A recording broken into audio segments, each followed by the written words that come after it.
Now that we have seen what we have in the United States, let's talk about how to lose it. Just what would have to change to be sure to lose what we have. Suppose this is the night before a national election. Suppose you sat in this room and saw and heard this. Let me sum it up this way. You are going to vote tomorrow in an election which will do one of two things.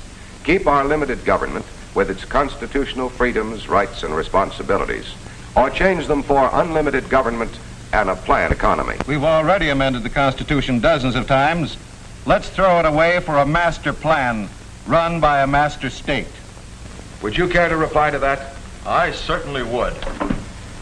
At this time, there are some 10 million workplaces in the United States where we're free to make 10 million plans.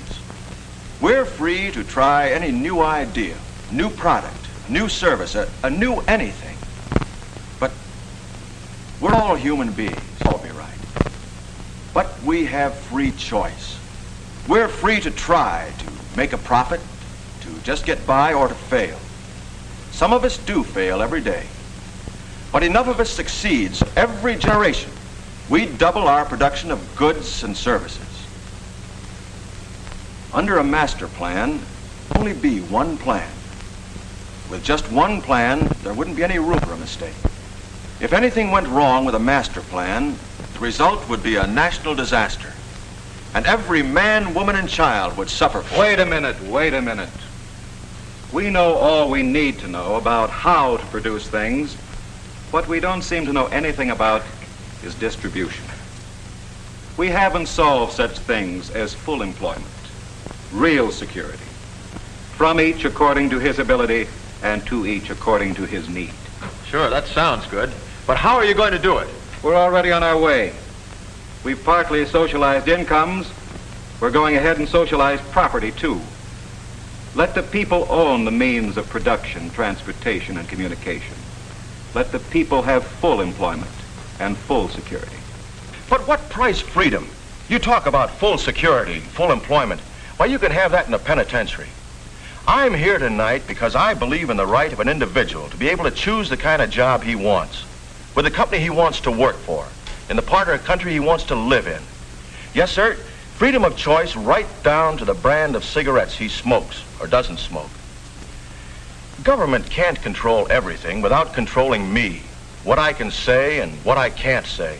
And I mean police control that tells me where I'll work, where I'll live, and all the rest of it. Just words. The people know what they want. Vote against the old, ruthless, sick American economy with its private property and its so-called free competitive enterprise. Vote for the master state with the master plan.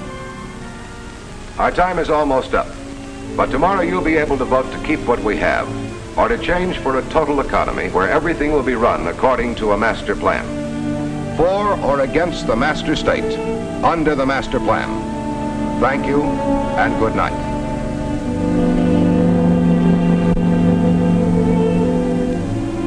Well, what do you think? I'm for it.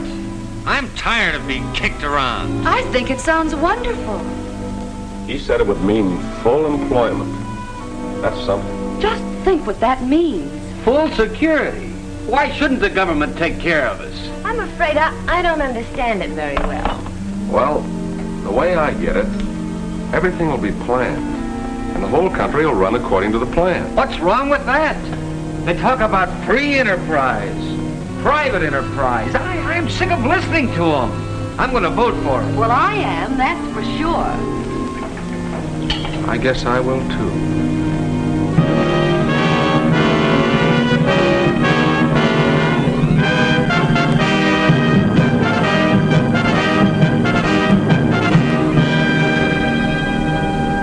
Here's good news. Workers in some mass production industries are about to be quickly moved to new locations so that under the master plan, the right man will be in the right job at the right time.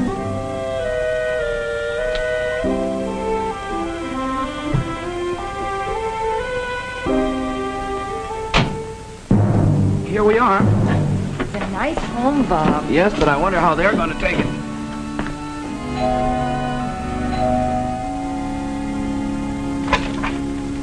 Hey, this your house? Yeah. Here. 2 families gonna live here. You're being transferred.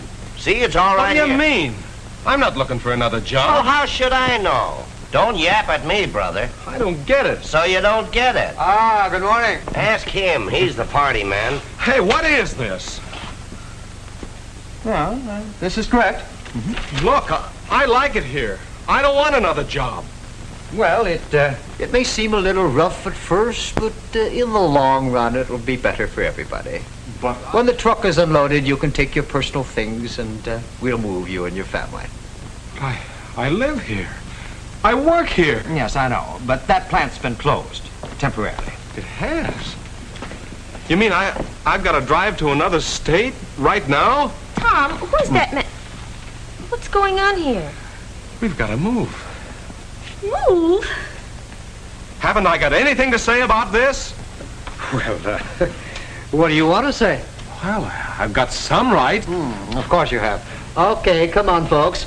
We need your house for 2 families now, and they'll use your car, too. What? You'd better start now to get your things together. Okay, folks, inside.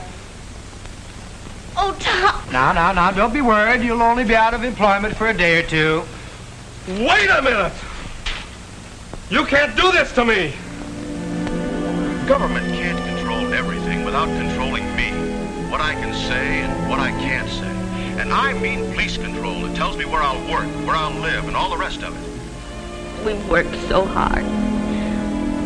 Now we've lost our house, our car. I didn't even get a chance to finish the new curtains in the kitchen.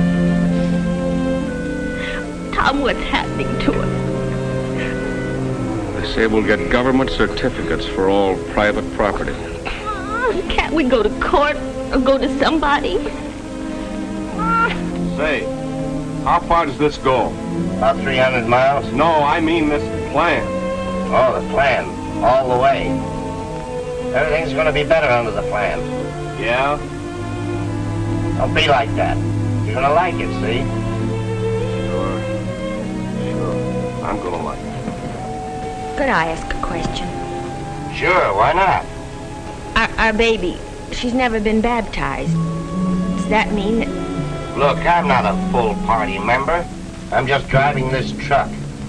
I don't know what they're gonna do about churches and stuff like that. But you better button your lip. Just remember it's all part of the plan. What are you yapping about? You voted for it. Of course, it would never happen this way. Real freedoms are eaten up a little at a time while government controls are slipped on, while the real power is collected into a few hands. Where government is not limited, no man is free. Change limited government to unlimited government, and our rights would be only what the master planners say they are. No longer the servant of the people, government would be the master of the people. That's the way to change what we have, take all power and all freedoms away from the people, and collect everything into the hands of one small group with absolute power. But, and think about this, we would have the same manpower, the same brains and muscles we had before, but without our present incentives and opportunities. And that would change something else. Tools always come from savings. Government has nothing it does not take away from the people. With unlimited government, whether they wanted to or not, force would have to be used to take away our savings, just to get the tools they must have to carry on production. It's the difference between force and freedom.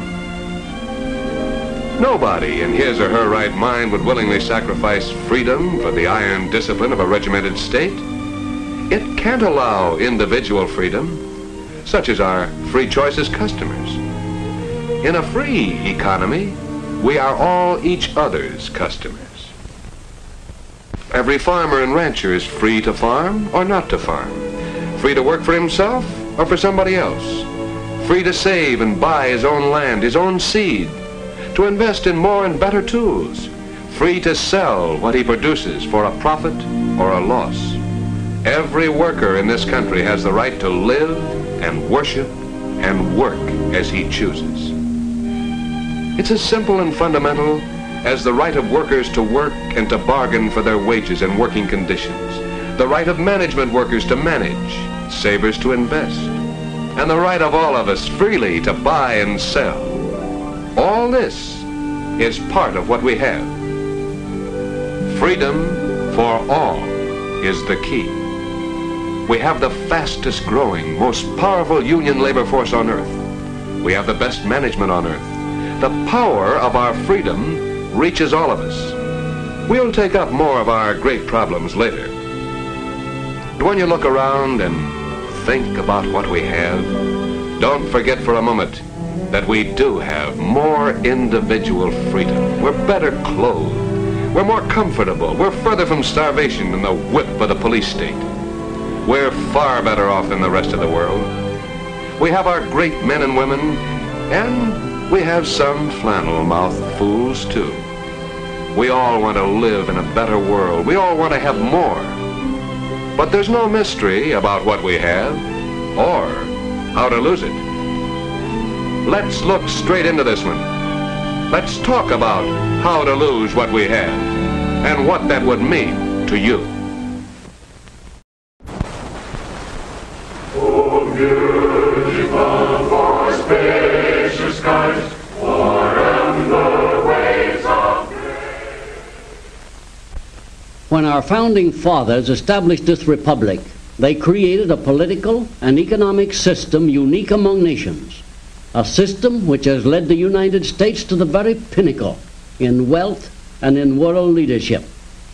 This series of programs is being presented to help all of us understand better our advantages under our American way of life. For today's topic, let's join now a group of young people at the National Education Program Workshop in Searcy, Arkansas.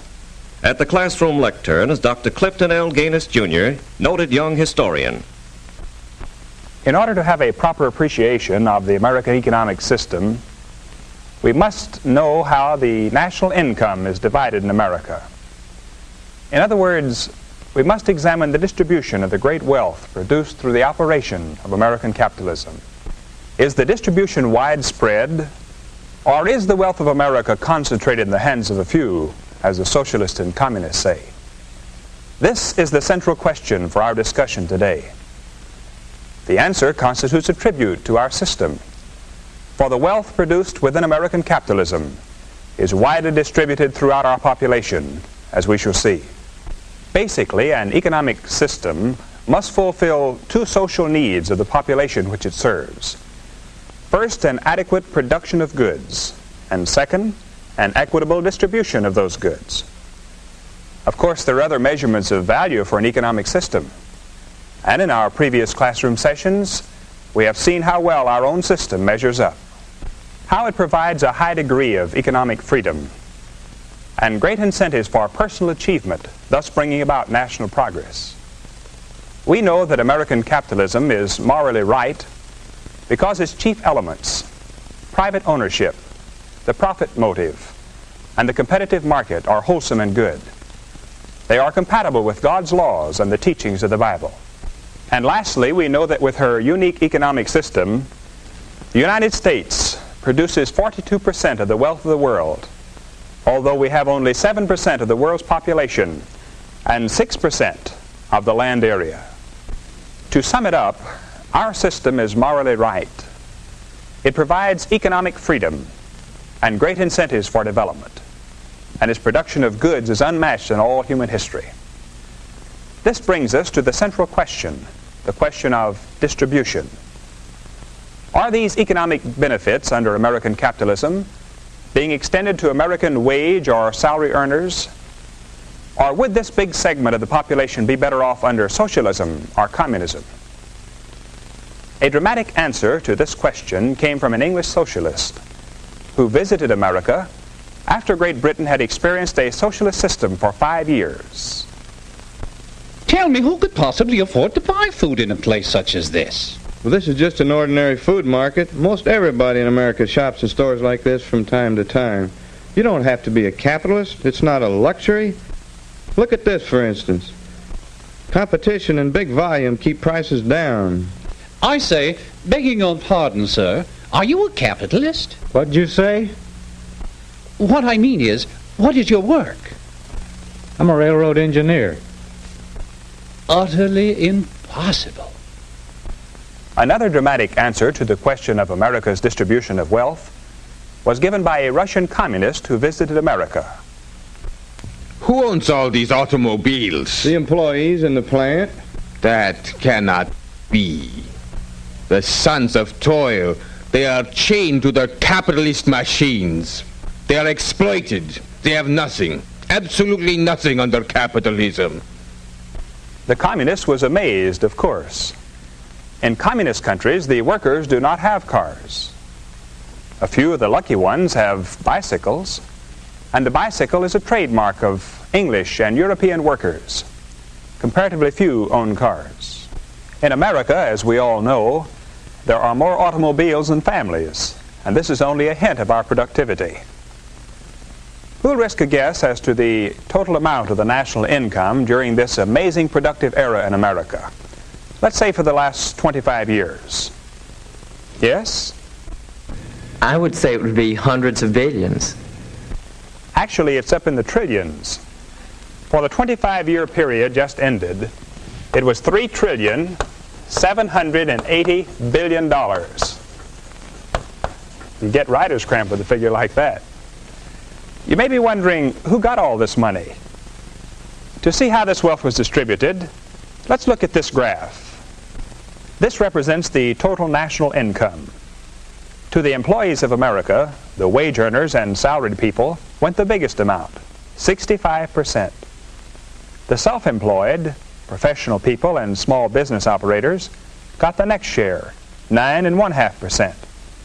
The farmers and dairymen who supplied food markets and our processing plants with the raw foodstuffs received 6.5%. Stockholders, the people who could save a little money and invest it in business and industry, received 4%. And you will remember that this amount was widely diffused, since there are 18 million stockholders in America today. Their investments of their savings have built new factories, provided new machines and other equipment to make new jobs in industry. The corporations themselves receive 7.5% before payment of taxes. After taxes, they retained only 3.1% of the national income. The people who had property for rent received 4%. And lastly, the bondholders, who provided the cash for new schools, new paving, home loans, and so forth, received 3.5%. Now let's examine the distribution of wealth in another way.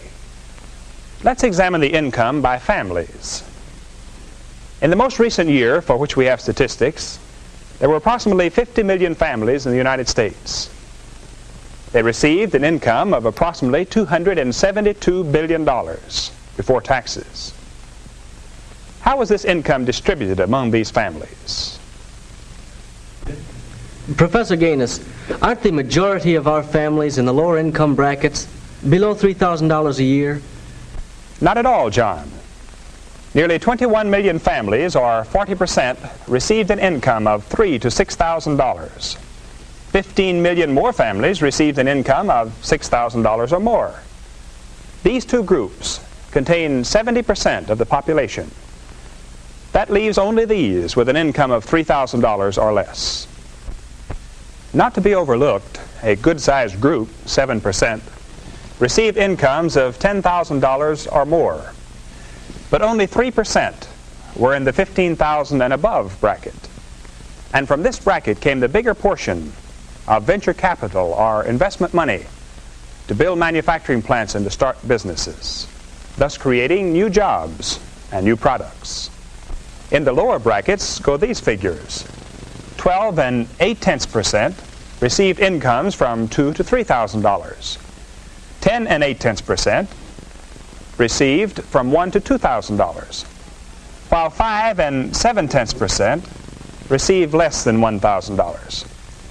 We must remember, however, that in these lower brackets are many farm families whose cash incomes do not strictly reflect their standard of living.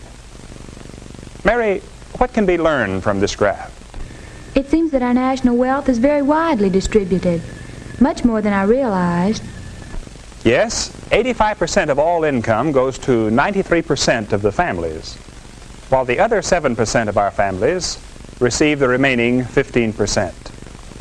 Thus it can be seen that the great bulk of income goes to the majority of families in the middle income range, that a relatively small percentage of families receive less than $3,000 a year, and a very small minority of families receive $15,000 or more per year.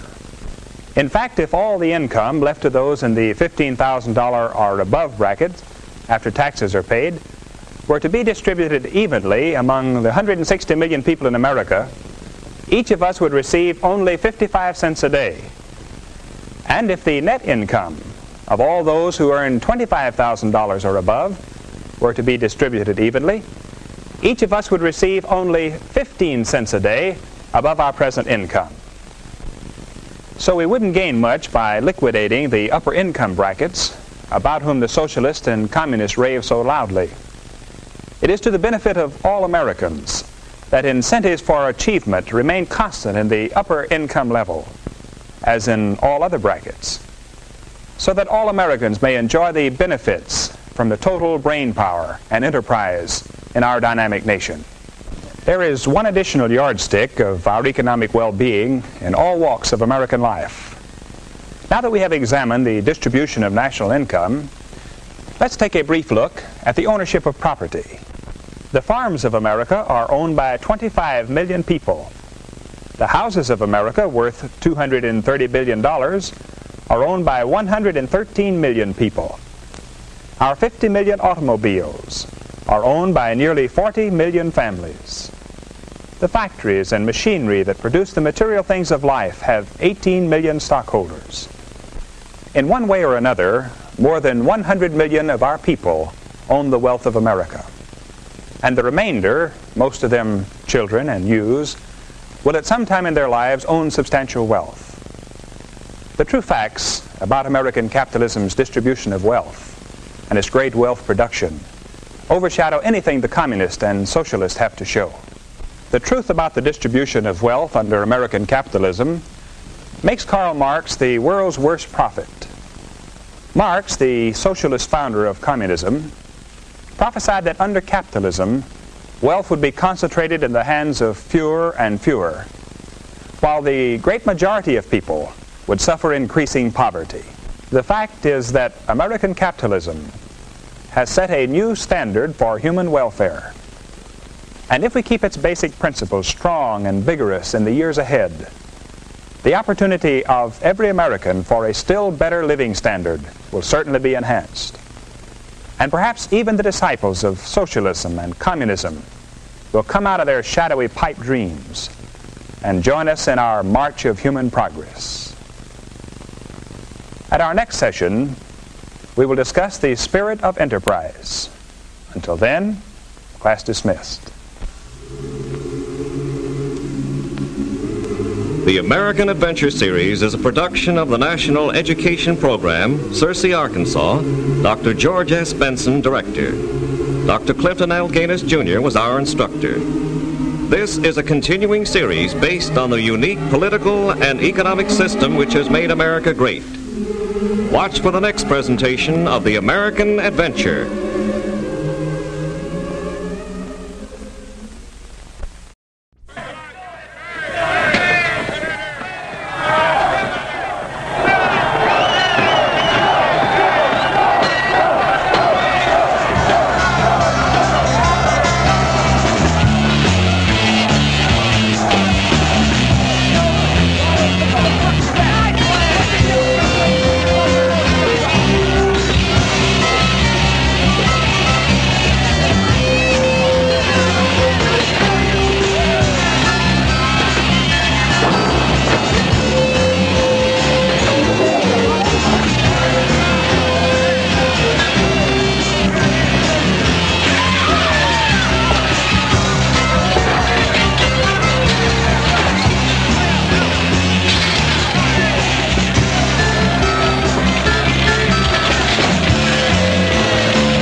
A rabble in arms.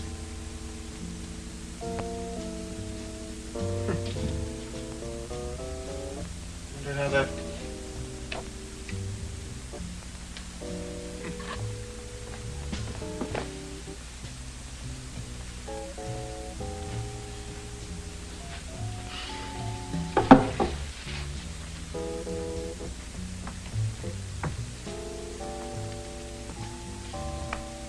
Hello, Johnny.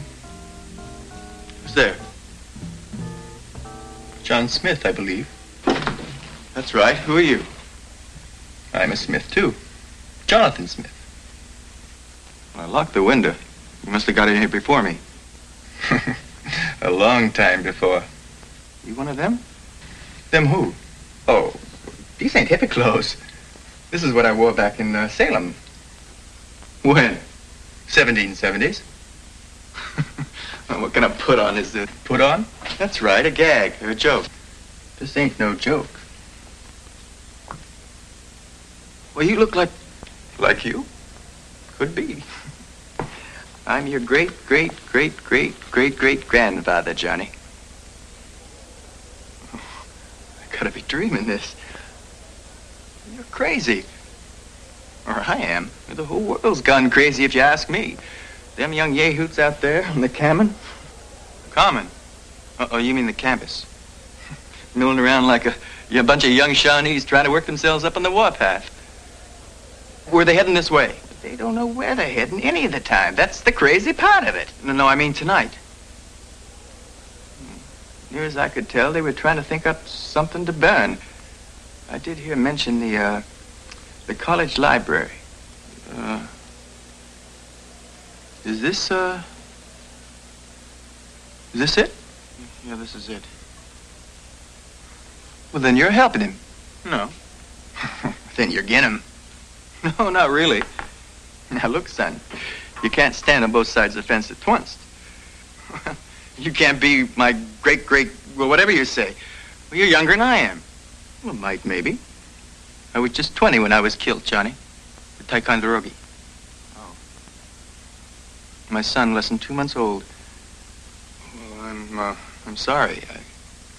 I was luckier, I guess. I was in Vietnam. But I gotta get back to my studying, okay?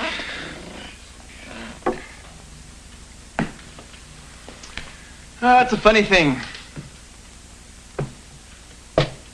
About being killed, I mean. If I had my druthers, I'd rather live for something than die for something. But what make me sorriest of all would be to find out I died for nothing. What do you mean? Oh, we were powwowing about this on the other side lately, in the spirit world. We were just folks, us colonists. A rabble, Burgoyne called us. Of course, our lives wouldn't hold a candle to what all you got, but, we appreciated it just the same. Sometimes I think a heap more and, well, never mind. As I was saying, we were talking about this country, these United States of America. We gave our lives to start, and was it worth it? Well, some of us have come back to find out. We just don't stomach a bunch of hooligans trying to tear down what we gave our lives to build. And you know something? We're even disgusted at the rest of you for letting them do it. Cool it, Pop. Grandpop to you. Or Jonathan, if you want. Okay. Jonathan. I told you I wasn't for him. But you weren't against him. Well, I haven't made up my mind yet. What is there to ponder about? What's your father say? You talk it over with him. My father.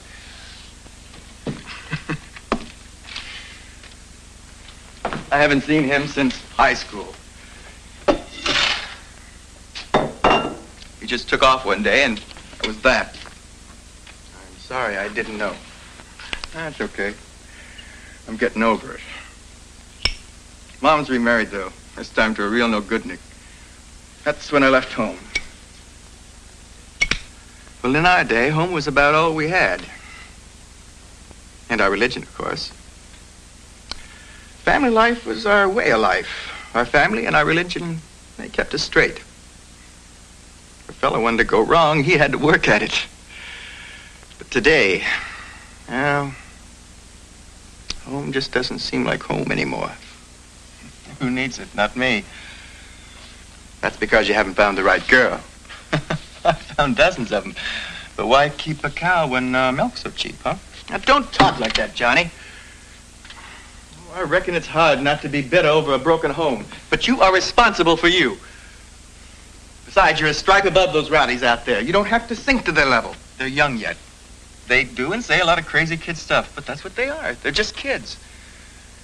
Even so, what they come up with makes a lot of sense. Look, you are a revolutionary. Well, they're revolutionaries. What did you say? You're calling us look like a rabble? Well, God knows, most of these kids don't look like anything human. You're right, Johnny. God does know. And he's been real patient about it so far, don't you think? But don't compare that riffraff to your founding fathers. We were making a place where people could worship God. And these people want to deny God and want to deny him to others. And what do they offer instead? We thought of only building something. And these people think of only what they can destroy. And again, I say, what do they offer in its place? Well, they say, in order to build a better world, you got to destroy this one. And that's one of the things they say you think makes sense. Look, I got to find a book up there for this paper I'm writing.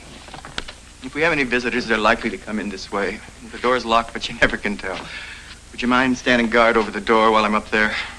If you hear anybody fooling around, well, give me a whistle, okay? Sure.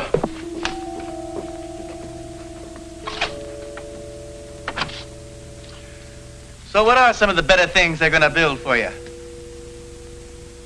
All right. Name me just one. Well, plenty of things could be better in this country. That's right. Plenty of things are a sight better than they were. But what I want is for you to name me one thing that is better in any other country than it is right here. Especially in them countries that gang out there claims to admire so much. Countries like communist Russia and China. Look, I keep saying they're only kids. Well, stop saying it. This nation was founded by young people. When we think of our Pilgrim Fathers, we think of old men with gray beards. Well, most of the people that came over in the Mayflower were in their 20s. Many were even teenagers. Captain John Smith, my ancestor and yours, was in his 20s when he was founder and president of the Virginia colony. And George Washington was 22 when he was colonel of the British Army during the French and Indian Wars. And oh yes, on the boat that followed the Mayflower over, there was a young lad of 19, I believe, Philip Delanoy. Now, one of his descendants became president of the United States, Franklin Delano Roosevelt. But the founding father was only 19. That I had forgotten, that they were kids too. No, let's say they were young people. There's a difference. They were young people who believed in God. Now, the weirdos of today, they deny God. And you know why, don't you? They have to. Because as long as people believe in God, then... Shh. What's that?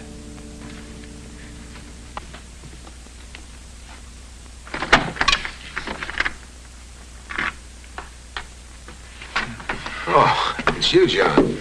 Good evening, Dr. Hardin. Oh, I saw the light. Well, I'm knocking out a paper on heartbeats of turtles. With a baseball bat? Oh, well, I saw it outside the field house on my way over here. Well, I heard some voices. I thought maybe someone was in here with you. What's this? What is it?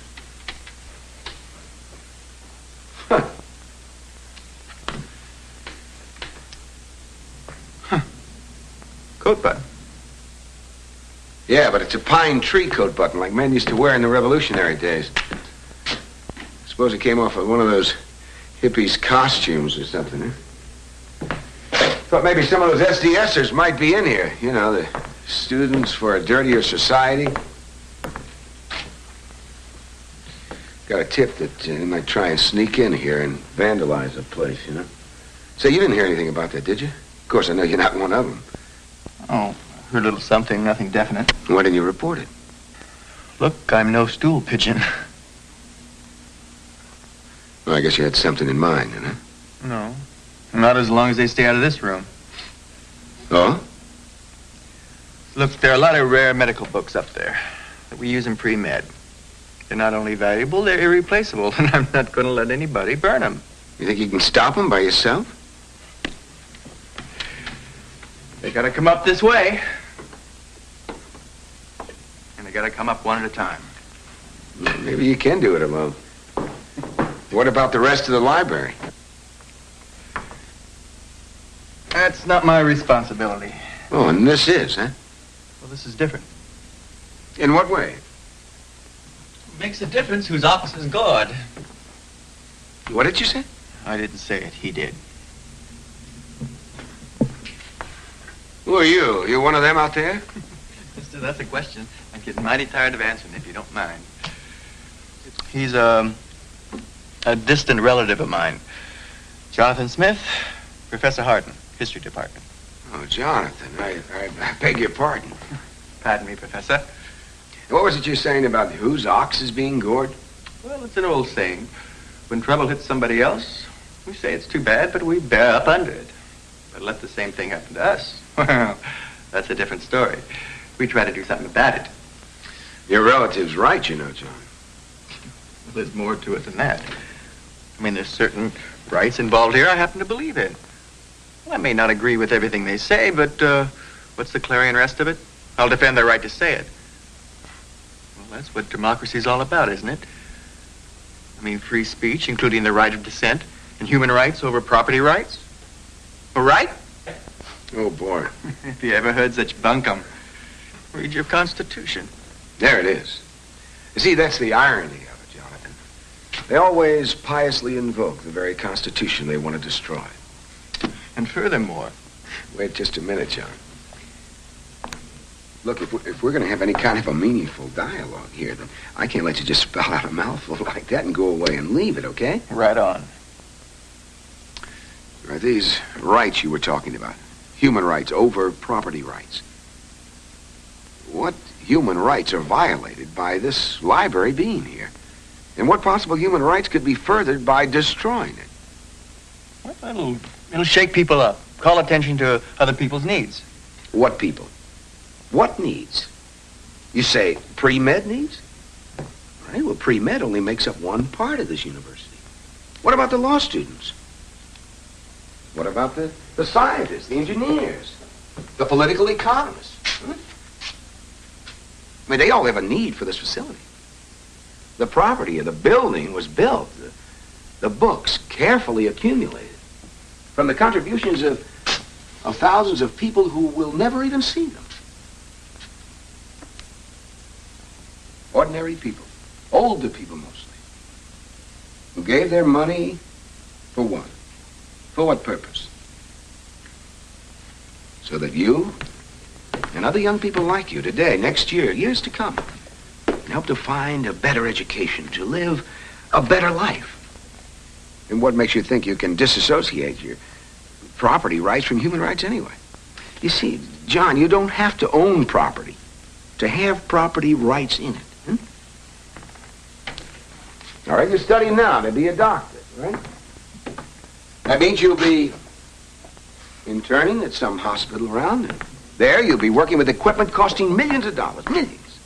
I'm gonna have to mine a 2 million volt X-ray therapy machine costing, $150,000. Now, wouldn't it be a serious infraction of both your property rights and your human rights if that wonderful machine were destroyed just to shake people up? Wouldn't it? Maybe I ought to give you a closer to home, more practical example of what I mean. Take what happened right here in Clovis last summer. The riots, the burning, the looting. A lot of stores were destroyed there. Among them, a drugstore, a grocery store, and a 5 and 10 cent store. Now, those stores have not been rebuilt. Now, the senseless, irresponsible destruction of those properties was a far greater blow to the human rights of the people of that community.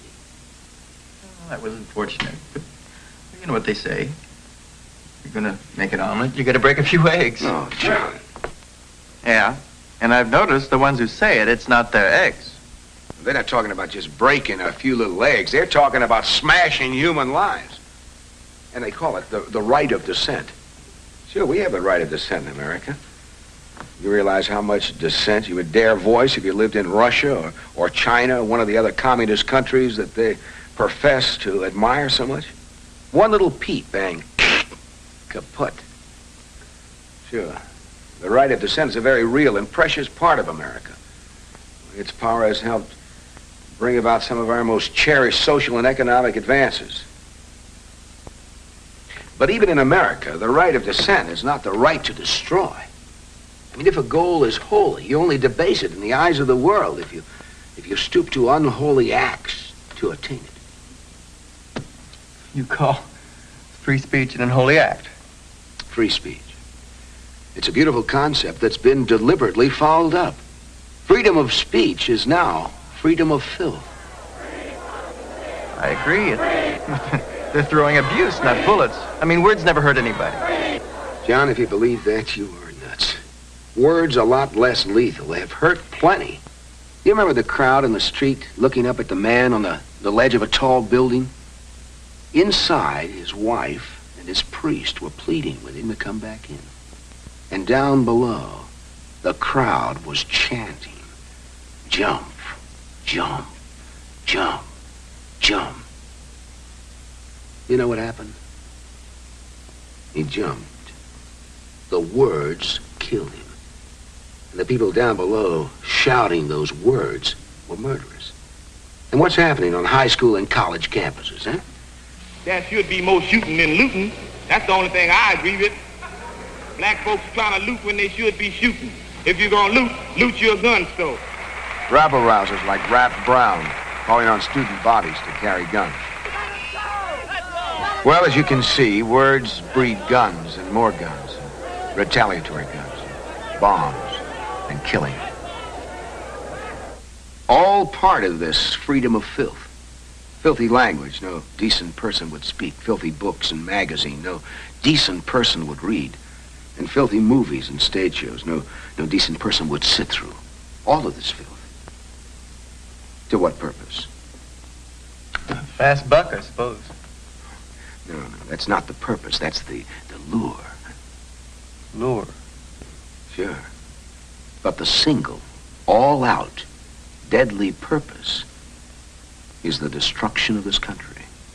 See, our enemies, headed and masterminded by worldwide communists, they found out that they can't destroy us from without until first they weaken us from within. And John, they think they can do it. They have every reason to think so. Historian Arnold Toynbee points out that's how 19 out of 21 nations have gone down the drain before us. Internal decay. The breakdown of moral, ethical, and religious principles. That's what I tried to tell him. The ragtags have to deny God, because as long as people believe in God and his laws of decency, then they won't go along with what these lowlives want to do.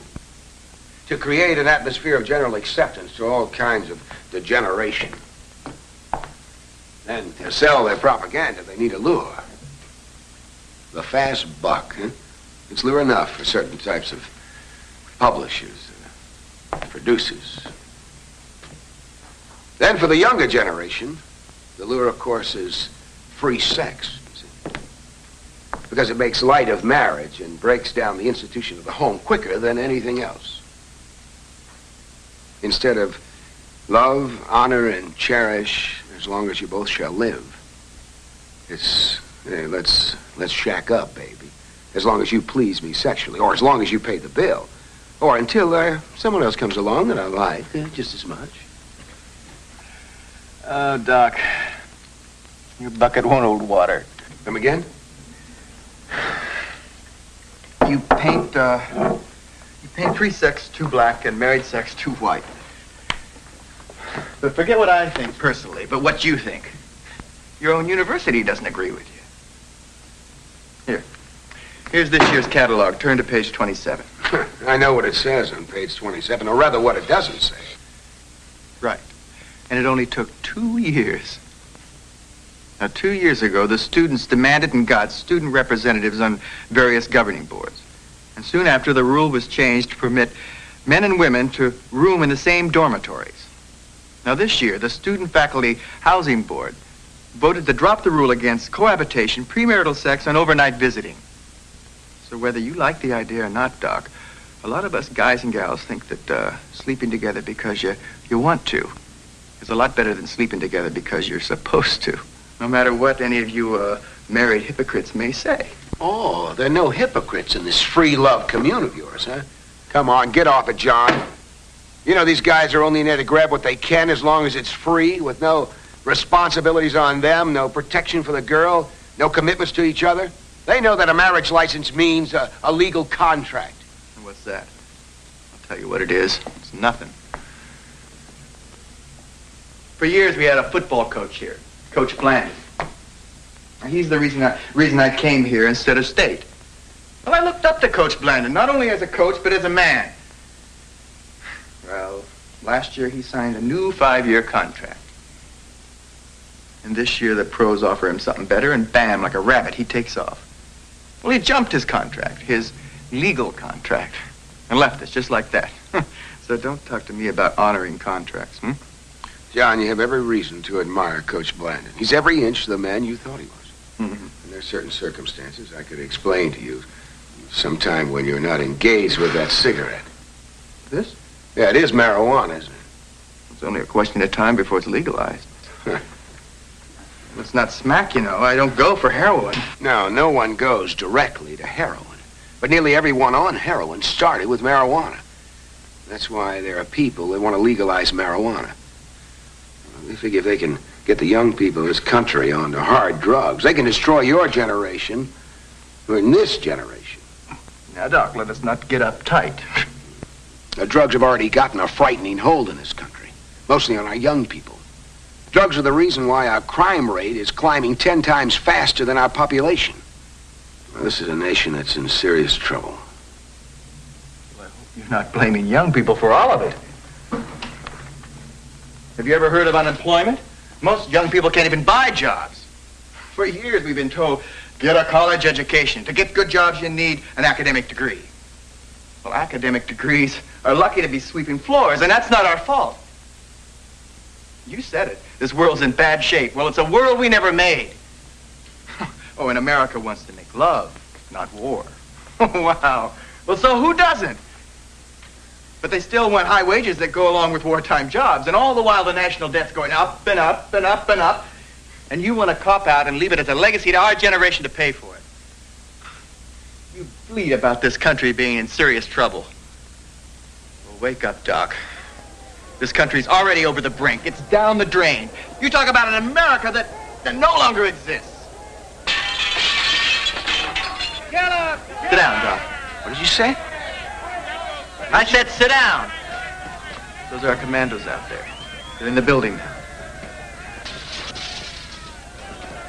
They're wrecking the place. Don't try it, Doc. Don't be a hero with a broken head.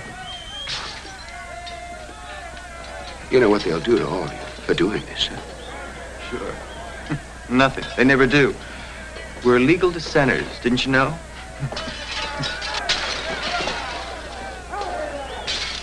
Hear that out there?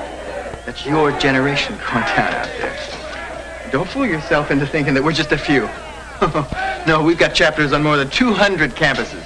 And we've got more than 40,000 members, a bunch of them right out there. Some on your faculty. But you keep believing it. You keep saying it's only a few. It helps you sleep any better. Gives you an excuse not to do anything, doesn't it? Well, that's what we're counting on. Your beautiful gullibility. Your stupid do nothing about it. That all helps us wreck your establishment. Baby, we are the new revolutionaries. Jonathan, where'd you get that? Don't tell me you brought it with you. Nope. Found it in the museum. No powder shot, though. I promise you, you and your commandos will pay for this. No way. If we had to pay for wrecking things, we had to stop long ago. Jonathan, open the door. Johnny. I said open it. Hey.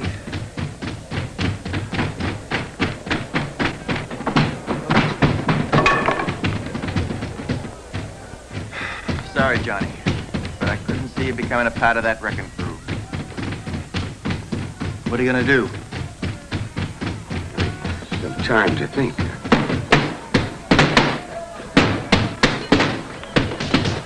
You better think fast, Professor. You don't have much time left.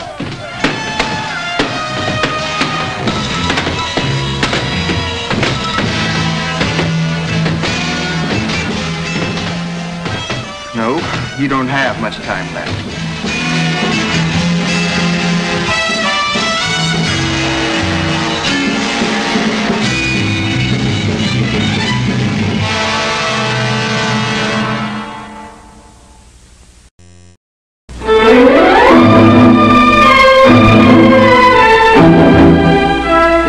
Yes, this is the way it was. The three of us besieged in the college library. Then suddenly to find out that one of us is a traitor. Sit down, Josh. Don't be a hero with a broken head. Open the door, Josh. Johnny, I said open it.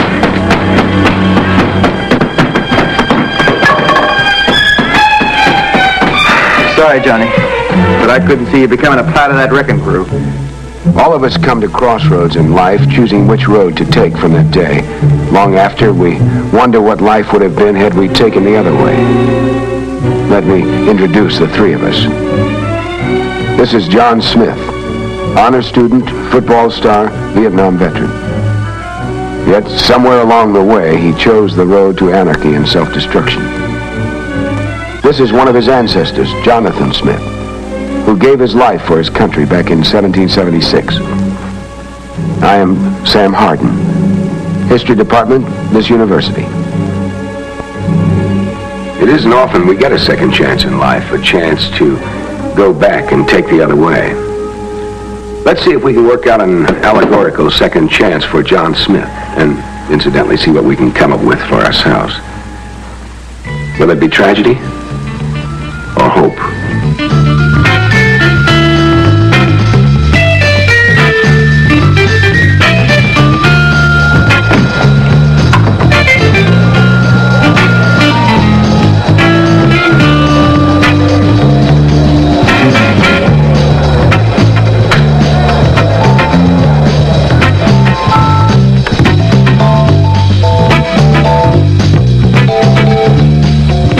To go back a ways, back to when John Smith came in here tonight, we had reason to think he was here to protect the valuable medical books from the rioters. Imagine the shock when we find he's really here to let the rioters in. Now, why should a normally decent, normally intelligent young person like John Smith choose the road to communism over America and freedom? For one thing, our youth of today are the object of the most extensive, intensive, diabolical campaign ever conceived. Organized and directed by our and their worst enemies. On many of our nation's platforms, radical speakers make a well-paid living going around, many of them subsidized by the communists, telling our young people what's wrong with America. On such a platform, we have seen many self-proclaimed communists and revolutionaries, radical spokesmen for various groups and professions, and sometimes even prominent political figures, all joining in a movement with which the subversive communists plan to destroy America.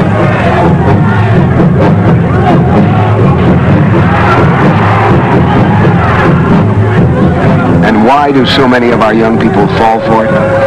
Some of it, of course, is mass hysteria, not stopping to think things through, not stopping to analyze the character or the motives of who's talking. A typical line from such rabble-rousers is, if America don't come round, America should be burnt down. Why do they swallow a line like this? Well, they think they want to be different. They want to do their own thing, lead their own life, which too often means wreck their own life.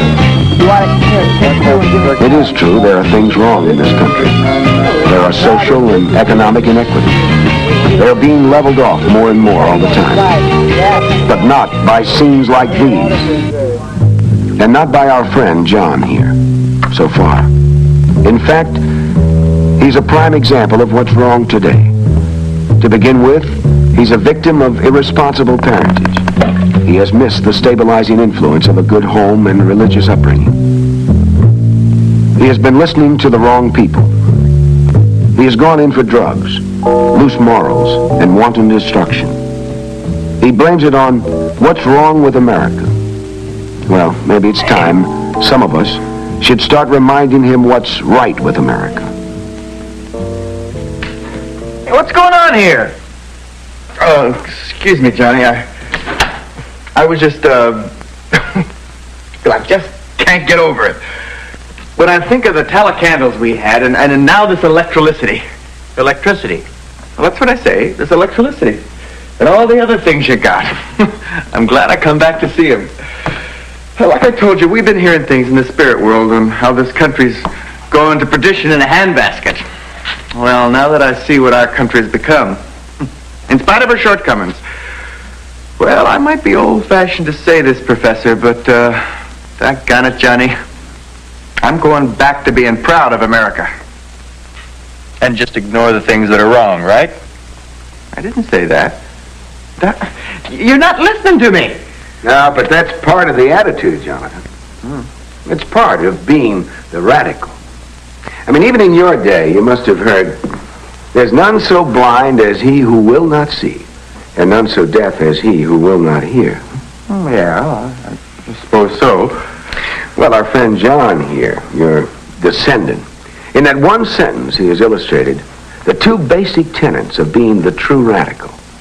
He takes what you say, and then deliberately he twists it around. And then he accuses you of doing the very thing he's doing himself. He is? Don't listen to him. He's only trying to confuse you. He is. Well, just answer me this. Now, he didn't say this, but let's suppose he had. You imply that it's wrong to ignore all the things that are wrong in this country. Well, of course it's wrong. All right, then why isn't it just as wrong to ignore what's right in America? Because there's more wrong than right. Oh, no, come on now, John. Look, you've got a notebook there. Just make note of some of the things that are right, huh? All right, now how do you judge a country? Where should we begin? Maybe we ought to start with the number of people that want to move here compared to the number of people that want to get away, huh? Remember, there are no walls or barbed wire to keep people here who don't want to stay. I've noticed even the ones who complain the loudest don't want to leave. Compare them with the millions who want to get in. Every year, people risk their lives to escape other countries, hoping to reach America. Many die trying. And why do they think it's worth risking their life to get here? Freedom. That's the answer. And the highest living standard in the world. Not for everybody. Not in the slums and the ghettos. On the contrary, it's one of the harsh realities of life that every country has its different levels of subsistence. But bracket for bracket, even the poorest here live much better than their counterparts anywhere else in the world. To have good living conditions, you have to have good working conditions, both in and outside the home. We have the best working conditions both places. An infinite variety of home appliances, furnishings, and services to make housework immeasurably easier. On the farm and in the factory, the number and variety of power tools, ingenious machines, and labor-saving techniques make the job so much easier for the working man. Now, what does all this add up to, huh? Look, here we are. We make up 6% of the world's population. And yet we produce more than 50% of its manufactured goods.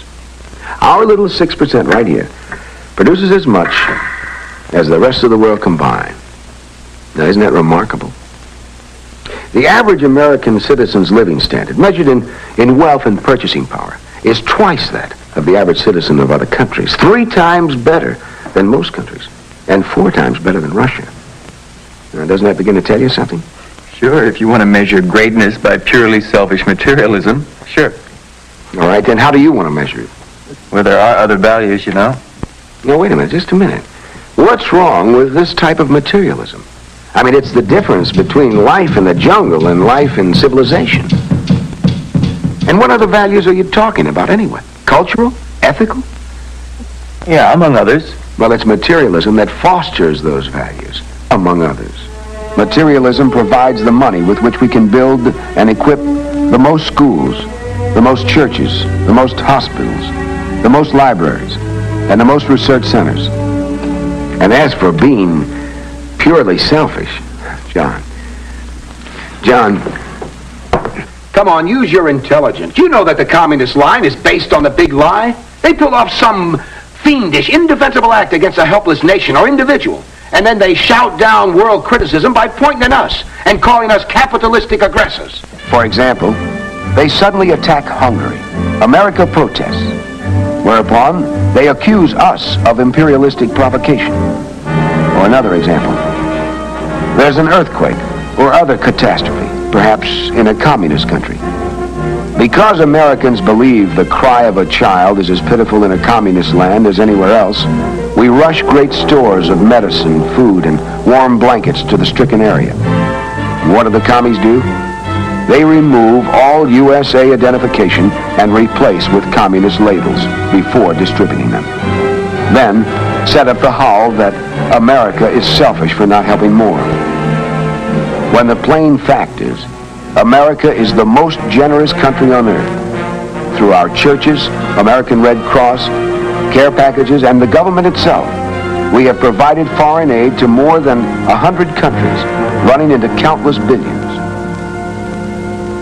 The United States has given more to needy nations, including communist countries, than all the communist countries put together have given to other nations throughout all time. Now, sure, of course, they're going to say that we're selfish. That's the way they operate. And others just parrot the communist line. On the other hand, outright gifts are only one way America aids other nations. As we constantly raise our standard of living, the spin-offs raise standard of other countries. America is the world's greatest inventor and perfecter. Now, Jonathan here seems to like our electric lights. I surely do. But then I like everything I see. Well, I think that makes a very good example. I said we were inventors and perfecters. Now, we didn't invent electricity. But the basic facts of electricity were known some 2,000 years, even before there was an America, by scientists in Greece and in England and in Germany. And for 2,000 years, nobody knew what to do with it. It remained for Benjamin Franklin to harness it. And his inventions were the basis from which later Americans invented and developed the electric light and the telephone, intercontinental radio, motion pictures, television, and so on. Hello, my honey, hello, my ragtime gal. My baby, send me a kiss by wire. Other Americans have given the world the automobile, steamships, trains, planes, refrigeration, and the mechanized home, factory, and farm, and most of the medicines now used around the world. Again, some of these were known, or at least suspected in rudimentary form, but it remained for America to really develop them and give them to the rest of the world to enjoy. And mind you, John, America is only 300 years old, really just 200 years old as a nation. And yet, these 200 years, largely due to America, has seen the development of mankind as a whole increased astronomically over all the thousands of years before that put together. Now tell me, John, what does this country have to do to rate your respect and admiration? May I say something? Sure. Well, it's done me a sight of good coming forward in time like this, to see how wonderful things have turned out. But I wish I could take you back with me, back in time, back those 200 years when we were starting as a nation. I wish you could have seen this country then. How it was pretty. Wild, but pretty. All woods and streams, and hills and valleys, with patches and little farms. At first, most of us lived on farms. Because homes were scattered, each family was closer together. And because we lived so close to the land, and close to the seasons, and growing things, well, maybe it helped us feel closer to God. Oh, it was back-breaking work, farming those days. When I see how farming is done today, whoo-hee! It's hard to remember our first scratchings of the earth with the end of a stick. You just can't believe how much easier it's made the work all over the world. Because of mechanization in this country, only 5% of our people farm anymore. Yet the nation is the best fed it ever was, and we supply a lot of food to other countries. Of course, while better farm tools solved one problem, they raised some new ones, too. Farm workers were freed to go into other kinds of production, and other production was sure needed. But how could they go? Travel, I mean. That's right, no highways. No, but there were waterways. No, hey, mate. I'm interrupting something, I hope. Jack. Ah, there you are, Jonathan. Gentlemen, this is Jack. Captain Jack Smith. This is Professor Haddon. Ah, Professor. Hello, Captain. Whoa, is this himself? It is. Here's another one of your ancestors, Johnny. Captain Jack Smith. What ho, Johnny? Hello. Oh, and a fine broth of a lad he is. Begorra, Johnny, we could have passed for twins, couldn't we now? Except for me Irish mother, who gave me this red hair. You're John Smith? No, 200 years before me he was. I'm Captain Jack. Captain Jack was with Rabbit Fulton. Were you the captain of the Claremont? No, but I was aboard it. Toot Fulton and I grew up together. Toot? Well, that's what we called him, us Pennsylvania farm boys. Toot was all the time dreaming up something. I mind the time he was 13. He fixed up a paddle wheel to our fishing boat so we wouldn't have to row it. He'd sit in the stern and go, toot toot. Then later he dreamed up the steamboat. In a way. Of course, there have been boats ever since Noah's Ark. The principles of the steam engine were known in Greece over 1,000 years ago and never developed, or even the two things thought of together. No, not till America. That's right. Because you see, Johnny, in America, well, people have always been free to dream and to work to make their dreams come true. A lot of American inventors worked on the steamboat. There was Fitch, and Stevens, and Rumsey, and Livingston. Of course, some of the boats weren't much bigger than rowboats, and it was a hard time they had going more than 3 miles an hour. A Green Mountain boy could walk faster than that. If he could find 3 miles of open ground. Fulton designed a special boat with a special engine. We run it from New York to Albany and back. 32 hours up, 30 hours back. But the round trip, mind you, was nigh on 300 miles. And that's something a steamboat had never done at all before. So that's why Toot Fulton gets credit for the first steamboat. That was the Claremont. Sure. But her full name was Catherine of Claremont. Catherine was the name of Fulton's wife, and Claremont was the name of her papa's farm. You see, he put up part of the money. Oh? People forget things. They forget all the other things that Fulton did to advance water travel all over the world. You see, the way he saw it in this new wilderness land, it was a heap easier to build waterways than highways. Why, he dreamed up a system for making rivers more navigable and tied them together with canals. Indeed, he even invented the first power digger to ream out rivers and dig canals. He planned the Erie Canal from the Hudson River to Lake Erie, one of the first real steps in pushing this nation westward. And did you know he built 15 more steamboats, including the Raritan and the New Orleans, that opened up power shipping up and down the Mississippi? Now, the New Orleans, that's the one I was captain of. Oh. And he worked in Europe, too, didn't he? Oh, indeed he did. He helped several countries with their river and canal systems. So you see, Johnny, America was still young, not much older than you are now. Already she was helping other countries, and she's been doing it ever since. And I don't need to tell you what better getting around means for any nation. If this nation had done nothing else, she's justified her destiny by developing power transportation for the world. Water, land, and air. And remember, all this in little more than a century. 100 years. Why, that's no time at all, when we can trace other civilizations back 10,000 years. In a little more than 100 years, this nation has given the world the steamboat, and then the railroad, and then the Model T. Oh, don't tell me.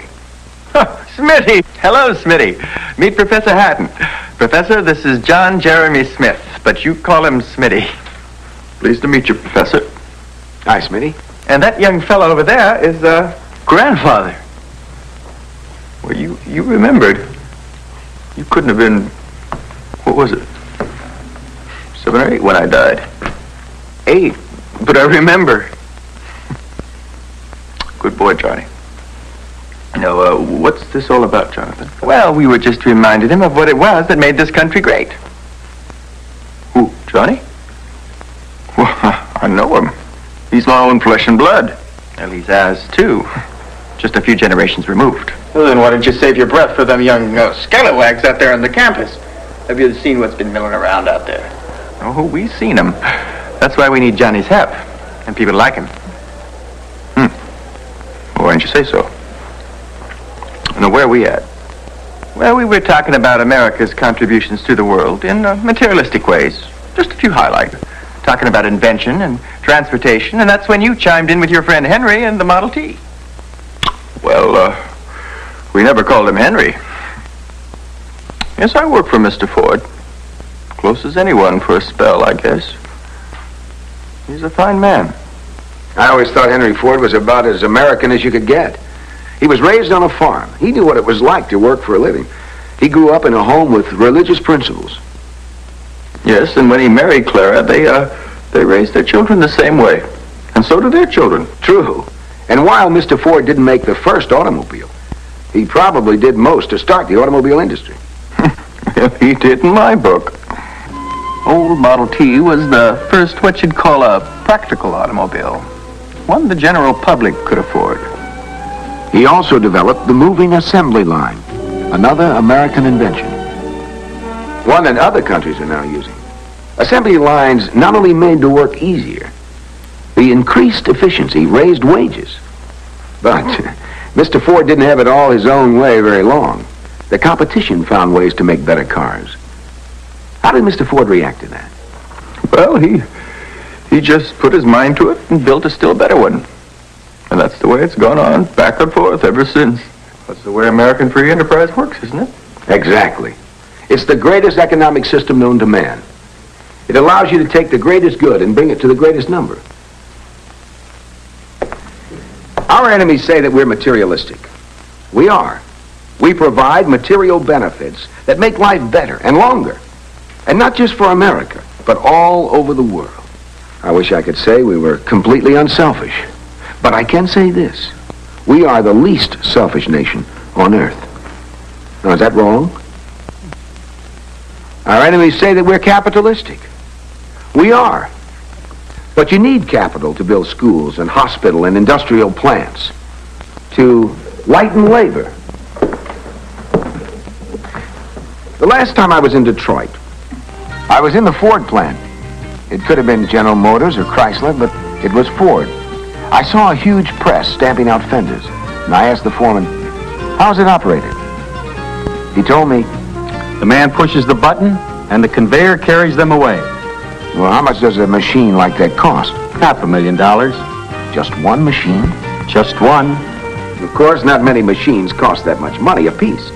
But in all American industries, nationwide, the average cost of power tools and equipment and inventories was more than $35,000 per worker. Now, American industry has put up that capital so that they can produce more and better goods, less laboriously, and in a competitive market, so that more people can enjoy more and better products. Now, that is the American capitalistic system. Is that wrong? No. Then what is wrong? That's wrong. You gotta go out there and put a stop to that foolishness. You think we can do it alone? Well, we'll never know till we try. You're not alone. I've fought for this country once. I can do it again. I may be a spirit, but this old musket's solid enough. Those is Capstan spotter picora. Oh, sorry. The best I could find.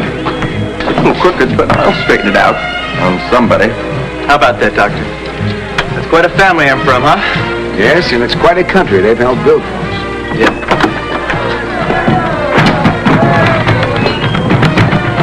Wait a minute, fellas. What's the matter, Johnny? You've given me something better than this. We've had it all along, we just haven't been using it enough. I'm gonna go out there and tell them what's right with this country. That's still our best weapon. When detractors start on what's wrong, we're gonna counter with what's right with America. It may make the difference, you know, between today's tragedy and our hope for the future. Let's try it, huh?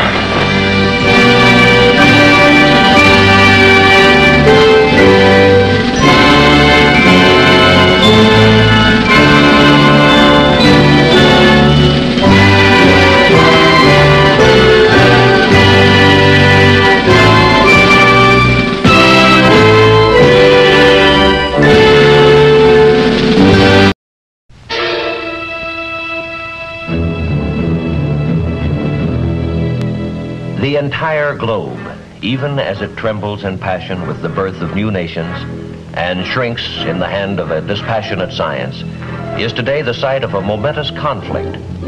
As each side attempts to prove to the world the superiority of its position, the conflict is fought with the words of diplomats, with gestures of friendship and help to uncommitted countries, even with cultural demonstrations. It is fought indeed on every level of man's experience, for the stakes are high. As one of the adversaries in the conflict, we see a challenge as great as any in our historic past.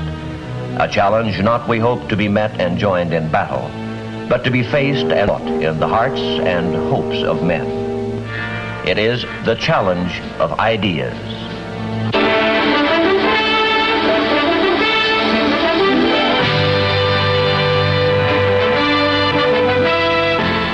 I am Edward R. Murrow. For a little while, I would like to review with you the great conflict of our times, one which demands and must get the attention and the involvement of each one of us. This conflict is the reason why most of you are in uniform, and some of you will be going overseas, servicemen, families of servicemen, and civilians working for the Department of Defense. Because of this conflict, many of you are already abroad, more than 1 million Americans in 91 foreign countries. First and foremost, of course, Americans are overseas to help preserve the peace. By maintaining an alert readiness to meet the threat of aggression, America's armed forces, in concert with those of its allies, are serving as a deterrent to war. Some of you may wonder how directly involved in the contest you are, or will be. Perhaps your active duty is behind you, or soon will be, and with it, you may believe your involvement in the contest ends. But the truth is that involvement in this conflict is far-ranging indeed. It touches not only members of the armed forces and their families, but everyone who supports the mission of the armed forces, every defense worker, every taxpayer who foots the bill, who in fact is not involved. And the conflict itself, how can it be defined? Well, let's look at it this way. The communist bloc would like to see the entire world under communist domination. Over the years, as the strength and determination of the free world has gradually convinced communist leaders that aggressive war would be a reckless and costly gamble, they have begun to talk more and more about their ability to win from us in the arena of ideas. This, of course, is fine with us, for we are a people with a traditionally great faith in our ideas, the ideas that have moved mountains and created wealth and shaped us as free men. And we are confident that history can do no other than award us the victory in any contest in which ideas are the weapons. But I would like to say this: confidence by itself without effort does not win contests. Victory in this conflict depends on much, much more than confidence. It is a contest unlike any we have ever faced in our history as a nation. It is total competition with an antagonist who is putting into it everything within his capability. It is not a conflict between peoples, but between basic values and systems of government, between the principles of life each believes in. When we talk of these conflicting values, we are obliged to speak of that special quality which we call, for want of a better phrase, individual liberty.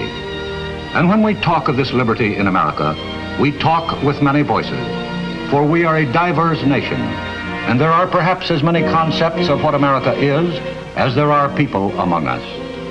But although we look at America through different eyes, there are many insights into the essence of our moving and growing nation that we share.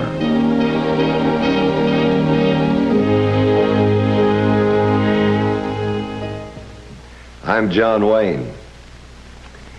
Is there any better or equal hope in the world, Lincoln asked, than the ultimate justice of the people? We Americans believe there is not.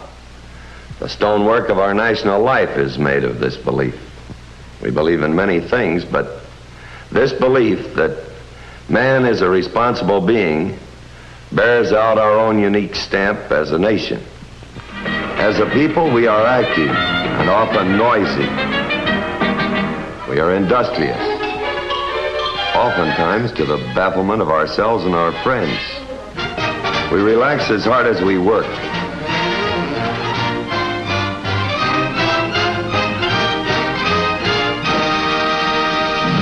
We are proud. We are sentimental. Beauty is of national concern to us. For some of us, its pursuit is a deadly serious pastime. The rest of us simply enjoy the results.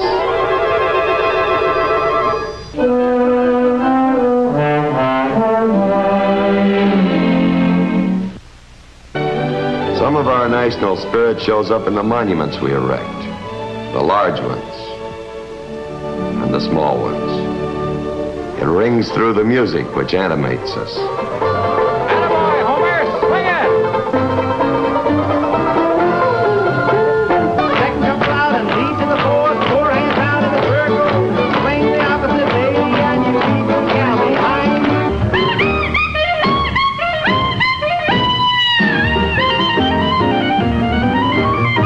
Jerry dodged that bullet and he stomped to death. Stomped my balls till I wanted to scream. Should have killed him cause he's so darn mean. We're gonna rock around the clock tonight. Rock, rock, rock to broad daylight. We're gonna rock around the clock tonight. My eyes have seen the glory of the coming of the Lord. He is traveling out the village where the grapes of wrath are stored. He hath loosed the fateful lightnings of his terrible swift sword. His truth is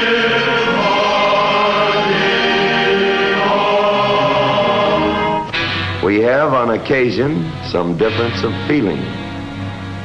At other times, we are united. We are all these things and many more, but above everything else, we are free. We believe in the ultimate justice which we as free men can create. Our heritage of freedom is our most priceless possession. Men before us have died to keep it alive, and men in our times have done the same. But although men have died to preserve it, we may die again. The glory of this heritage is the vision of life that it has given us. A life of dignity and nobility of spirit, such as men have never before been enriched by in the long march through the history they have recorded. There is a phrase which recurs in our national documents, the literature of our story as a people, which points to the source of our belief in individual freedom, and defines perhaps better than any other the nub of the conflict between the opposing systems of values which sweep the world today. That phrase is, "This nation under God." That phrase and others like it set the standard of our concept of man. As a creature of God, man is a being with dignity and conscience, with the ability to determine right from wrong and the obligation to act on that right. From this belief in man as a responsible being flow the beliefs in his other qualifications which we accept, usually even without bothering to think about them, as parts of that vague condition which we call the American way. His ability, indeed his right to explore the truth in all things, his ability to govern himself, and his ability to handle his own economic problems.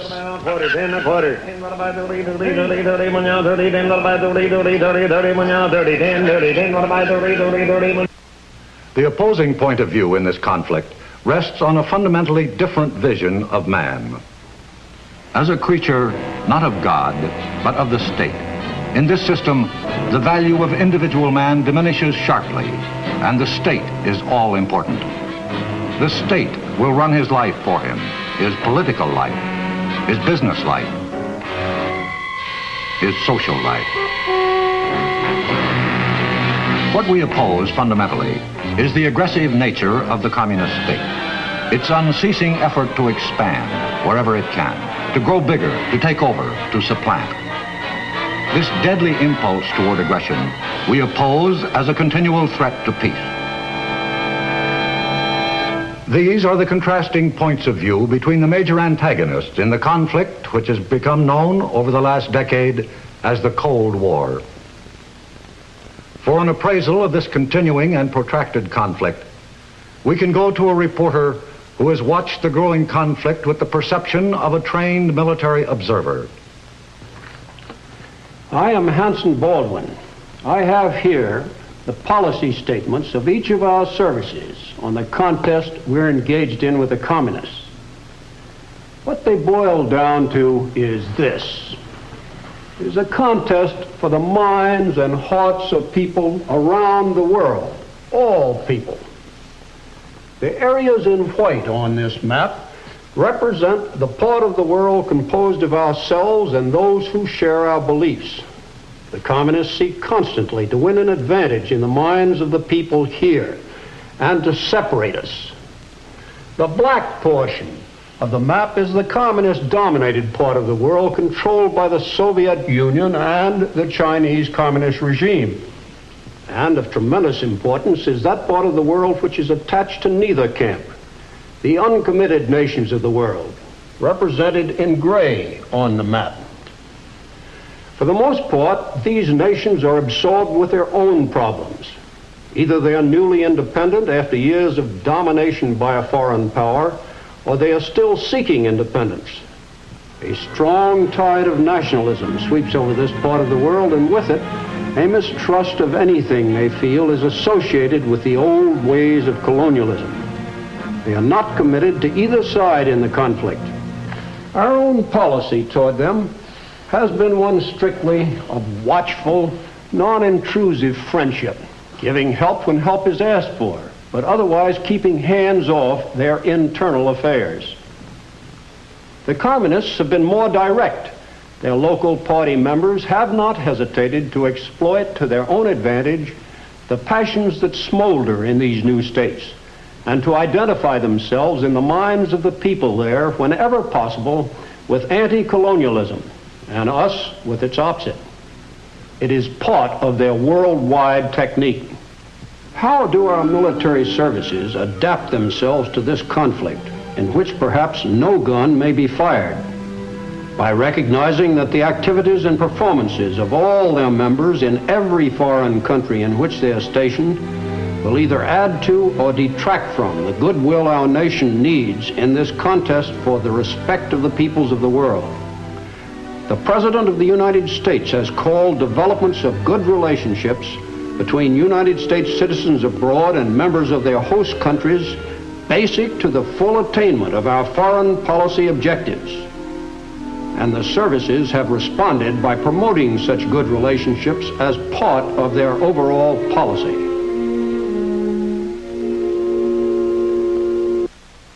The communists initiated the Cold War for the same reason they would have started a hot war had that been feasible, or would now, should they ever decide that the free world was weak enough for them to risk it. Whatever the degree of tension they create, it is a substitute for hot war, another means of achieving their end. And their end, of course, is world conquest, short of war if possible. World conquest by actions short of war. Actions that are political, economic, and ideological. How do the communists apply these three methods? First, we will consider the political method and the techniques the communists use when they attempt to acquire their objectives in this way. We would do well to consider the success the communists have had by using the political method alone. As you will see from the black area on this map, they have expanded between 1940 and 1954, took over 15 countries, totaling 714 million people. Since 1954, there have been major internal disruptions in 9 additional countries outside the Iron Curtain. Now, how do they go about applying this political method? The communist coup in Czechoslovakia in 1948 provides us with a blueprint of the ideal formula for political conquest. which includes taking over a country without outside intervention. Destruction of its parliamentary form of government. Murder of its democratic leaders when necessary. Rigged elections with only the communist candidates on the ballot. Once the penetration is complete, all this is backed by the naked force of military occupation. By such devices, the Soviet Union turned its neighboring states into satellites, political and economic puppets. In China, political action was cruder, but no less effective. Here, it was political action by conquest.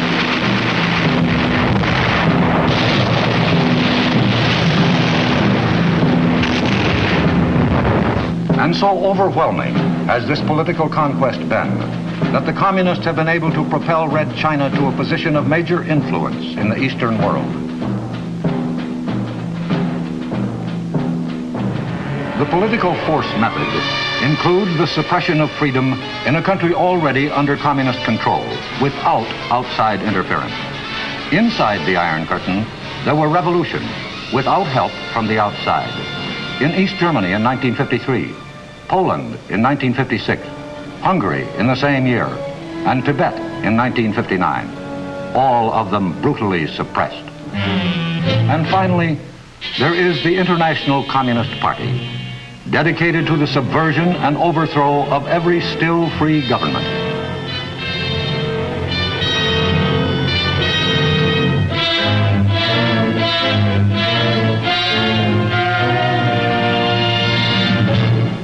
Where the political method may not prevail, there is always the economic method.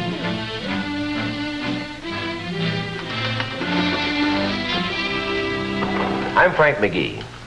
Let's consider for a moment this matter of the communist use of economic methods to achieve conquest and how it's done. The present masters of the Soviet Union have said to us, peaceful coexistence until we bury you. They propose to officiate at our interment by catching up with us industrially and then surpassing us. They're working hard at it. Today, the 200 million inhabitants of the Soviet state bend their backs and their talents to the Kremlin's will. And Sputnik and Sputnik's successors have proved conclusively enough the USSR's proficiency in the area of technical ability. Throughout the vast stretches of this empire, you find new industrial cities, plants, assembly lines, the most modern equipment. Soviet products of every description awaiting delivery and reaching industrially backward areas of the non-communist world. Teams of Russian technicians are available to operate this machine. This is economic penetration, paving the way for political takeover.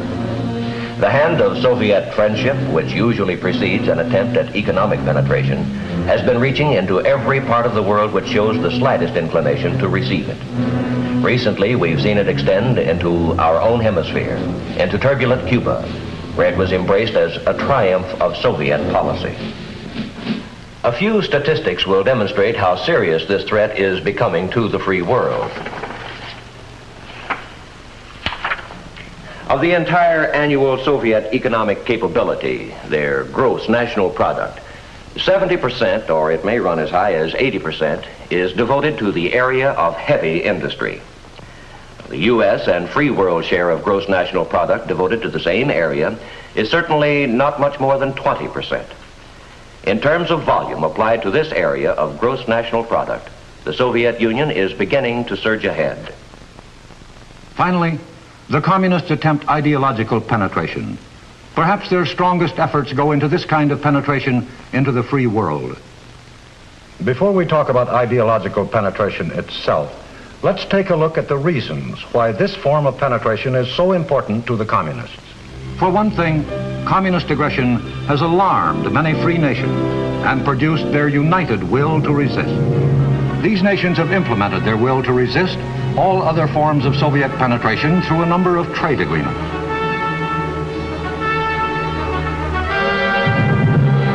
The United States and other industrially strong nations of the free world are actively promoting better living conditions all over the world. This has the effect not only of helping these countries to improve their industrial and economic position, but also of providing a defense against communist intrigue, which flourishes in depressed economic areas. The military potential of the free world has been revived by such mutual defense pacts as the North Atlantic Treaty Organization in Europe, the Southeast Asia Treaty Organization to counter aggression in this part of the world, the ANZUS Treaty, and the Rio Treaty to provide hemisphere defense. All over the world, our allies are now setting up their own defense bases with the technical know-how to operate them.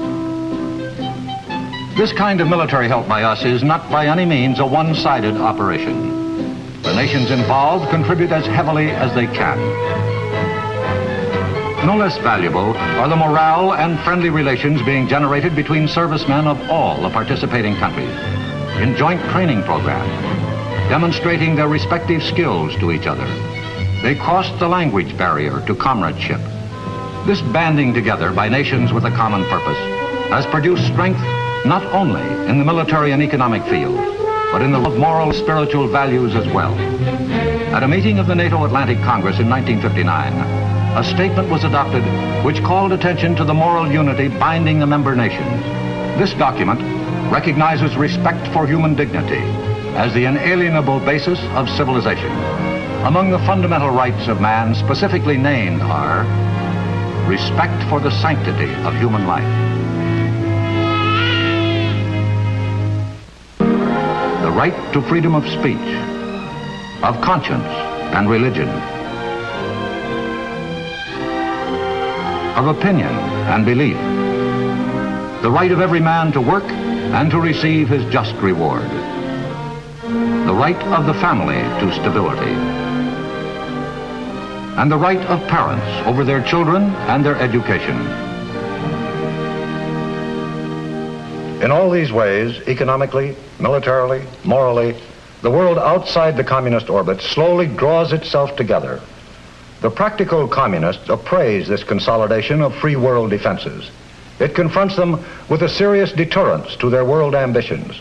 Hence, they must destroy Allied unity, or at least weaken it. How? Well, here we return to the subject of ideological penetration. For if all other forms of penetration don't work, if the united strength of the non-communist world makes political penetration unfeasible and economic penetration unsuccessful, if cultural penetration does not do the job, the communists can always hope to succeed by resorting to ideological warfare against their strongest opponent, meaning us. Americans go home. Wall Street warmongers, down with American imperialism. Peace, yes, peace, their propaganda screams. On communist terms, naturally. Inside the free world, communists and their sympathizers seek to foment suspicion and distrust of our motives, even attempt to influence our allies to eliminate our overseas bases, which are protecting them as well as us. Their mediums of mass communication are tireless in vilifying us as a nation and as individuals, such as depicting you as a brute and a ravager. Is there a chance that the communists will succeed? Is there a possibility that our allies will accept this malicious perversion of us and everything we stand for? In large part, that is going to depend on how thoroughly we understand this conflict and how dedicated we are to victory. Understanding is a continuing process, and it embraces many different aspects of our day-to-day living. It is, at root, a function which involves the flow of information. I am Lowell Thomas. We live amid the greatest abundance of information any people has ever had. But survey after survey reveals an astonishingly low informational level among us. To be sure, the right to remain uninformed is one of the privileges of a democracy, but in a contest such as the one we are engaged in, it is one of the surest ways of losing our freedom. Being informed does not mean only keeping up to date on current events, important though that is. It means also being aware of developments within our own nation and the forces that move through it. its weaknesses as well as its strengths, we all too often dishonor our freedom and demean it. But that's not the full story. If it were, our system would have collapsed long before this. The full story is in the progress we consistently make through law and through education, the way free men must. The communists would like to have you, as well as people in every country in the world, believe otherwise. And once they have succeeded in letting the idea take root that our deficiencies are our chief characteristics, once they have managed to erode our faith in ourselves at least a little, that much of the battle is lost. A snake of a whisper is abroad that Americans have lost touch with their past. Is it true?